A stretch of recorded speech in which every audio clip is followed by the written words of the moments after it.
The marble foyer of Sterling Manor echoed with my brother Michael's condescending laugh as he watched me drag my suitcase across the floor. The mansion, once the crown jewel of our family's legacy, now showed subtle signs of decay, hairline cracks in the ceiling, worn carpet on the grand staircase, dulled crystal in the chandeliers. "The maid's quarters are upstairs," Michael smirked, adjusting his Rolex.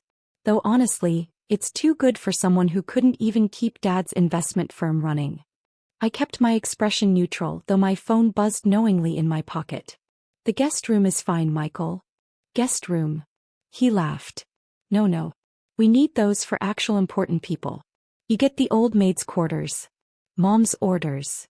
Speaking of Mom, Victoria Sterling swept into the foyer in her fading designer dress, pearls gleaming against her neck. "Amanda darling, you're late. The bank meeting is in an hour." "The bus was delayed," I said, knowing how the words would sting them. "A bus." Michael's wife Jessica appeared, designer heels clicking on marble. "Oh, how quaint. Remember when you used to run the investment division, Amanda? Town cars, private jets." She smiled sweetly. "Before you lost everything. They only knew." My phone buzzed again. Probably another update from my lawyer about the property transfer. The irony of their disdain wasn't lost on me. "The bank's threatening foreclosure," Mom sighed, studying her manicure. "After 30 years we might lose Sterling Manor. No thanks to your disastrous decisions with the company." What they didn't know, what they'd never bothered to investigate, was that those disastrous decisions had been carefully orchestrated. Every failed investment, every lost client had been quietly transferred to my new firm, built right under their noses. "Such a shame," Michael continued. "Dad would be so disappointed. His golden child reduced to taking the bus."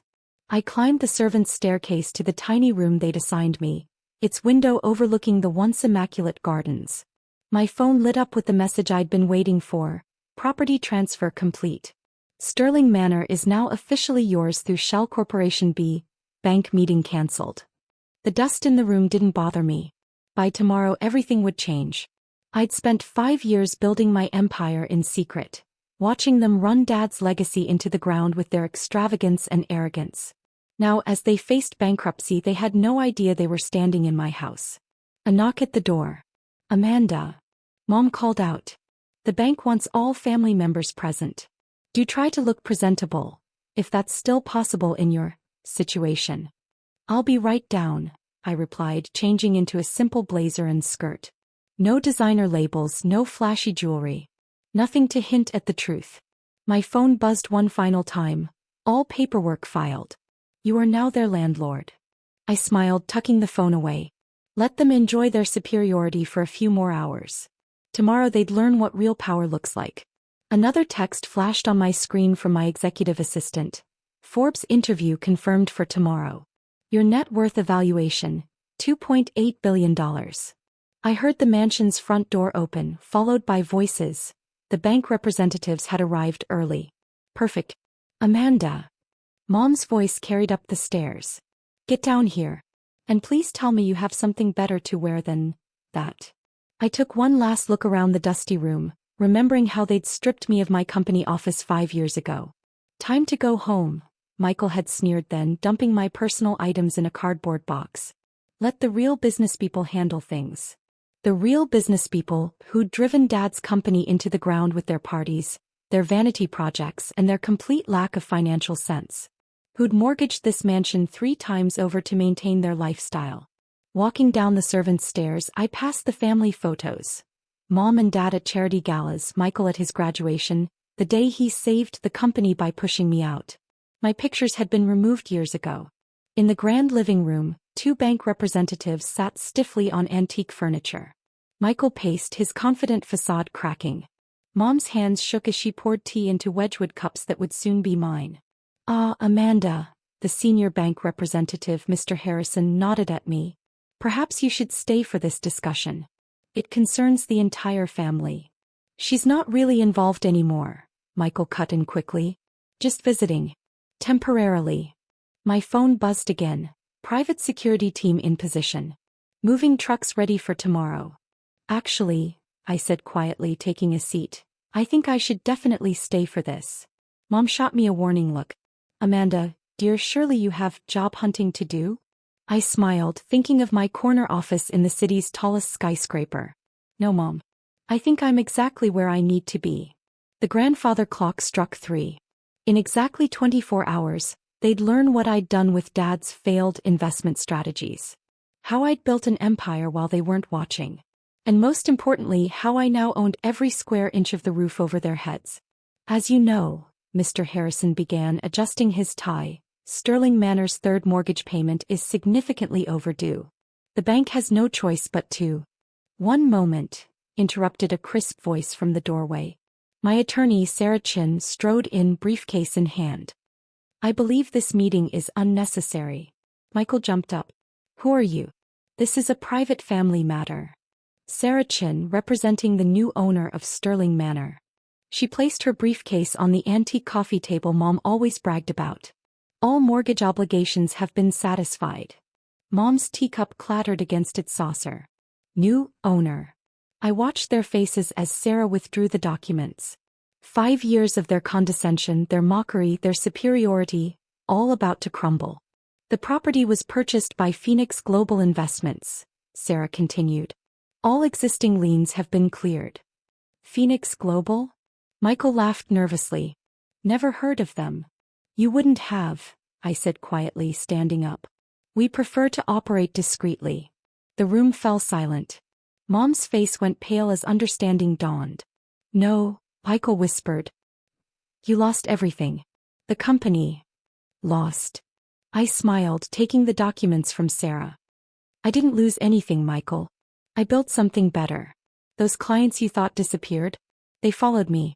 Those failed investments? They flourished under a different name. Mr. Harrison cleared his throat. Miss Sterling has indeed satisfied all outstanding debts on the property. The mansion legally belongs to her corporation now. But where did you get that kind of money? Mom stammered. I nodded to Sarah, who opened her laptop. The screen displayed Phoenix Global's portfolio. Luxury properties across 3 continents, technology ventures, sustainable energy projects. Total value, $2.8 billion. Remember Dad's outdated investment strategies? I asked, watching Michael sink into his chair. The ones you called worthless when you took over? I used them. Built on them. While you were mortgaging this house to buy boats and fund vanity projects, I was creating an empire. Jessica, who'd been unusually quiet, found her voice. So what happens now? Now. I pressed a button on my phone. The front door opened and my executive team walked in. Now we discuss your tenancy agreements. Tenancy. Michael exploded. This is our home. Was your home, I corrected. You'll be allowed to stay, with conditions. No more parties. No more wasteful spending. You'll maintain regular employment and pay fair market rent. Mom's hands trembled. You can't be serious. The servants' quarters are quite comfortable, I said, echoing their earlier words. Though you might prefer the efficiency apartments I've arranged in the city. Your choice. Your office is ready upstairs, Miss Sterling, my assistant announced, entering with a team of contractors. We can begin renovations immediately. I watched my family's faces as their world shifted. The antique furniture they'd used to impress guests, the artwork they'd bragged about, the crystal they'd lorded over others. All mine now. You have 24 hours to decide, I said, gathering my papers. Stay and follow the new rules, or leave with your personal belongings only. Everything else belongs to Phoenix Global now. Amanda, Mom whispered, we're your family. Family. I turned back. Family doesn't banish members to servants' quarters. Family doesn't mock struggle or celebrate failure. You stopped being family the day you chose status over substance. The contractors began their measurements as I climbed the main staircase. No more servants' stairs for me. Oh, and Michael, that Rolex you're wearing? Dad gave that to me when I made my first million. I'll expect it back by morning. The next morning, sunlight streamed through the mansion's freshly cleaned windows. Construction crews moved efficiently through the halls, removing the gaudy decorations my family had added over the years. In the foyer, Michael's prized bronze stallion statue was being carefully crated. Its sale would fund new computers for the charitable foundation I was establishing. Mom appeared in her silk robe, looking lost without her usual morning mimosa. The staff, they won't serve breakfast. The staff works for me now, I replied, reviewing renovation plans with my project manager. And they're busy with actual work, not catering to your whims. Jessica stumbled down the stairs, mascara smeared. Our closets are empty. Designer items have been inventoried and will be auctioned, my assistant explained crisply. The proceeds will cover your outstanding debts to various boutiques. Michael emerged last, his hand bare where the Rolex had been. This is cruel, Amanda. We're your family. I set down my tablet. Cruel? Let's talk about cruelty, shall we? I gestured for them to follow me into what was once Dad's study, now my office. The family portraits had been replaced with maps showing Phoenix Global's worldwide investments. 5 years ago you held an emergency board meeting while I was at Dad's funeral, I said, taking the seat behind his desk. You convinced the board I was too emotional to lead. Remember that, Michael? He shifted uncomfortably. It was business. No, it was betrayal. Mom, you seconded his motion. Said I lacked the necessary qualities to run a company. We were trying to protect the family legacy, she protested weakly. The legacy you mortgaged to buy yachts and fund failed passion projects? I pulled up their spending records. 3 boats, 2 failed restaurants, a record label and a designer clothing line, all bankrupted within 4 years. Jessica stepped forward. We can challenge this legally. Feel free, I smiled. My legal team would love to examine the creative accounting you've been using to hide your tax evasion. That silenced them. Here are your options, I continued, distributing folders. Option 1. 3-bedroom apartments in the city, reasonable rent and entry-level positions in subsidiary companies, actual work, not vanity titles. Option 2. Stay here in the renovated East Wing, following strict financial oversight and mandatory financial management training. And if we refuse? Michael challenged. Then you leave with nothing but personal items. Your credit's ruined, your reputations are shattered, and those insider trading investigations you thought you buried? They're still very much alive. Mom sank into a chair. How did we not see this coming? Because you saw what you wanted to see, I answered. A failure. A disappointment. Never wondering why Dad's most loyal clients suddenly disappeared, or where that mysterious new investment firm came from. My phone buzzed. The Forbes photographer had arrived for the interview. You have 1 hour to decide. The press will be here soon to cover Phoenix Global's acquisition of the Sterling properties and the launch of our charitable foundation. Foundation. Mom perked up. I have experience running. This foundation will actually help people, I cut in. No galas, no society photos, just real work making real change. Looking at them now, stripped of their designer armor, their social status, their false superiority, I felt no satisfaction, only a tired relief that justice had finally been served. 1 hour, I reminded them, standing. Choose wisely. When Michael, Dad's antique fountain pen that you inherited? It's in my desk drawer now, where it always belonged. As I left them there, surrounded by the evidence of their failures and the proof of my success, I heard Mom start to cry. But for the first time in 5 years, her tears held no power over me. The mansion would be transformed into something meaningful. A training center, a technology hub, a place where success was measured by impact, not appearance. And my family?